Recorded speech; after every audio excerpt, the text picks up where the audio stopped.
vous avez écouté nos premiers intervenants de cette émission En trace clarté de l'ombre à la lumière. Pouvez-vous nous raconter alors ce qui vous anime dans l'émergence des travaux de vos recherches? Écoutez, ce qui m'anime, c'est de rester sur la brèche. C'est que malgré l'âge qui commence à être respectable, comme on dit, de ne pas quitter le front de la récupération de la mémoire, le front de la restructuration de l'histoire et le front de de la reconquête par les Noirs de la dignité qu'ils n'ont jamais perdue, mais qu'on leur a toujours niée. Voilà. Donc, c'est ça qui m'anime. Il s'agit de faire le contrepoids constamment de cette espèce de roman national dont il a été question déjà dans cette émission et qui fait qu'il faut absolument pédaler, marronner constamment pour que la vérité soit dite, pour que la mémoire soit préservée et que l'histoire soit restituée. D'accord, professeur. Alors, comment expliquez-vous que des littéraires et des intellectuels tels que les philosophes des Lumières, pour ne citer que ceux qui occupent le récit national français en place, si important, alors il incarne un système de pensée coloniale et suprémaciste? Vous savez, dans le roman national, il y a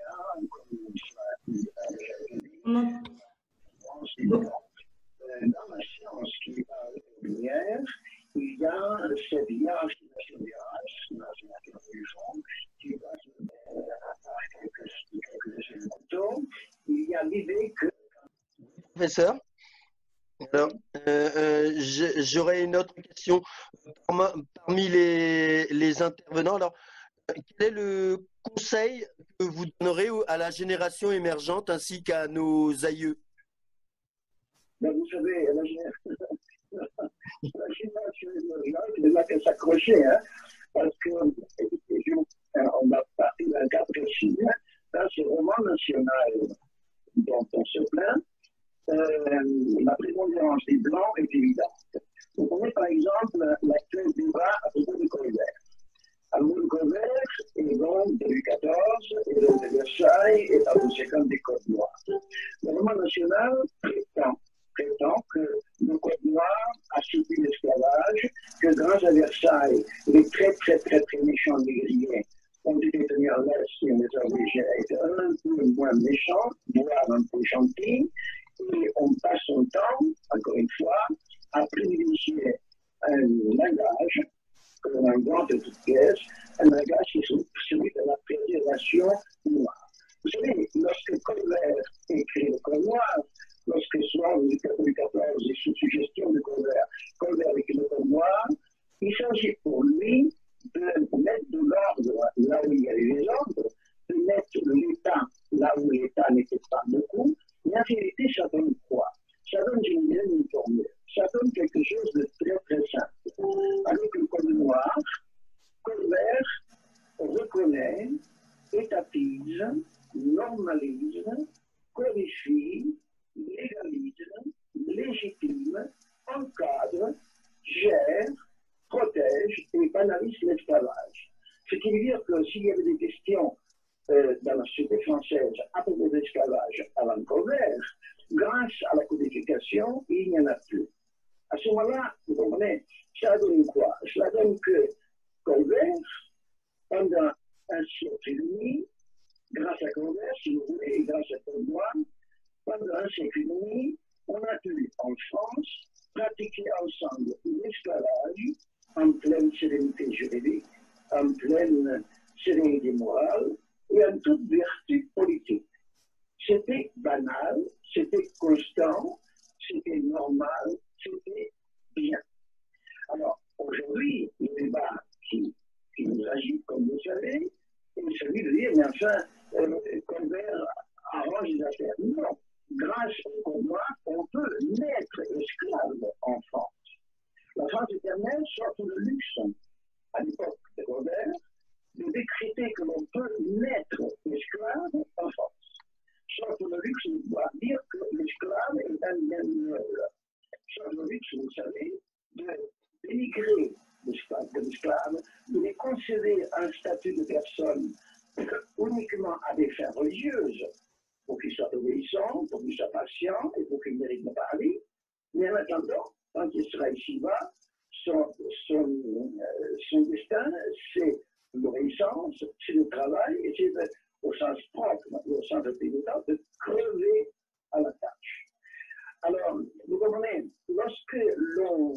quand on tient compte, donc, comme je disais à l'instant, grâce à Colbert, on peut pratiquer l'esclavage et la vertu ensemble en France, on va dire, ça sera entre nous, personne ne nous entendra rien que nous, que si vous voulez démolir ou profaner le statut de Colbert, n'est pas un délit, c'est carrément un sacrilège, n'est-ce pas? C'est carrément un sacrilège, puisque l'on s'en prend à celui grâce à qui on peut pratiquer en même temps l'esclavage et la vertu. Alors, voyez, pour les jeunes générations, c'est une affaire. Il y a à réécrire l'histoire, il y a à reconsidérer le moment national, il y a à casser la structure centrale et tout simplement à imposer aux foules glorieuses un récit qui soit un récit en conformité avec la réalité. Merci, professeur. Mais alors, j'ai encore une question parce que vous êtes auteur de l'ouvrage Les misères des Lumières. Pouvez-vous nous en parler? Car notamment Voltaire, Rousseau et Lamartine se trouvent placés sur la route des abolitionnistes, la route que Remnesy travaille à déconstruire en fait. Oui, vous savez, mon cher Théo, Voltaire est esclavagiste des jours pairs, anti-esclavagiste des jours impairs. Il est libérateur pendant les vacances, si vous voulez, il n'est pas libérateur pendant les scolaires. Chez Voltaire, il y a de tout. Chez Voltaire, le problème est le suivant. Est-ce que l'esclave, est-ce que le nègre est un homme, ou est-ce que c'est quelque chose qui approche l'humanité? D'accord? Alors, le côté sympa de Voltaire est le suivant. Quel que soit le statut anthropologique du noir, on n'a pas le droit de m'amener à ce point. Quand votre cheval, votre mulet ne fait pas son boulot, vous n'allez pas le tuer. Vous avez une bonne raclée pour continuer à tirer la charrette. Donc Voltaire, si vous voulez, a une commisération pour le noir excessivement malmené. C'est tout. Mais quand on demande à Voltaire s'il faut libérer, s'il faut soudainement arriver au sauvage, il n'est pas là. Même chose pour Rousseau. Rousseau, quand il parle des gens qui naissent libres et que partout il voit l'esclavage, il ne parle pas des Noirs, il ne parle pas des esclaves, et esclaves au sens fort juridique du terme, non satisfaisant. En disant cette phrase, je veux dire que le sujet du roi ou du tyran de France, le sujet du roi ou du tyran d'Espagne, étant donné qu'ils n'ont pas bénéficié des charmes du contrat social, ils sont sous le caprice, sous la volonté du tyran. C'est ça l'esclavage contre lequel se bat Rousseau à juste titre. Mais du coup, on nous fait dire, et on apprend aux enfants et aux jeunes gens et aux étudiants à l'école, que Rousseau, d'une phrase, rejette l'esclavage. Mais non, Rousseau n'a pas un mot sur la thématique de l'esclavage tel que nous l'entendons. Si nous parlons de Diderot, si nous parlons de Rénal, les choses sont plus compliquées. Diderot et Rénal ont cette phrase formidable dans l'histoire philosophique et politique du commerce. Il dit, Diderot et Rénal disent ceci: un jour, les esclaves auront rompu leurs chaînes et régneront en maître sur ces îles. Alors disparaîtra le code noir, et que le code blanc sera terrible si le vainqueur ne consulte que le droit de représailles. Voyez, donc, comme il y a une façon d'approcher les choses, de tenir compte de fulgurance grammaticale ou rhapsodique, si vous voulez, que le roman retient, mais on ne retient pas les accointances, les accommodements, la petite ratatouille que ces auteurs font pour sauver en même temps le chèvre et le chou, pour sauver en même temps, si vous voulez, les privilèges des blancs, les privilèges du pouvoir, tout en sauvant le minimum de la traite et le minimum de l'esclavage. Merci, professeur. On a a parlé de Lamartine aussi, alors qu'est-ce que vous en dites? Même chose, vous savez. Ils sont tous dans la même. On ne va pas relire le bouquin, mais ce qui est consternant dans la période qui nous occupe, c'est que cette période est bâtie dans un entrelac de conception, d'arrangement, d'à peu près, de casuistique, qui font que, certes, on peut condamner tel ou tel principe, on peut condamner telle ou telle idée, et en même temps, on reconduit la trame en dépit de laquelle les choses restent en place. D'accord. Quelqu'un vous savez, ça a été dit déjà à cette émission, on en parlera bien. S'il n'y avait pas eu Macandal, s'il n'y avait pas eu le Bois Caïman, s'il n'y avait pas eu une constante levée de bouclier de l'esclave dans son territoire, il n'y aurait pas eu une conception, si vous voulez, avec trois de la liberté comme ça pour les jeunes. Oui. Bon, alors. D'accord. Bon, on a notre point de vue.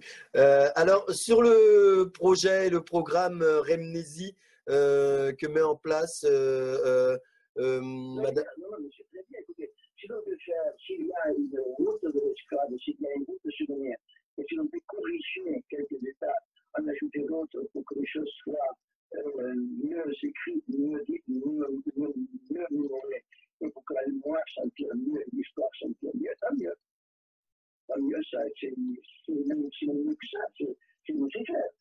Écoutez, tout ce qui peut être fait, entrepris, avec des difficultés, avec des inventaires, tout ce que vous voudrez, pour que la dignité historique s'impose et qu'une mémoire cohérente tienne la route, c'est à faire et c'est à encourager.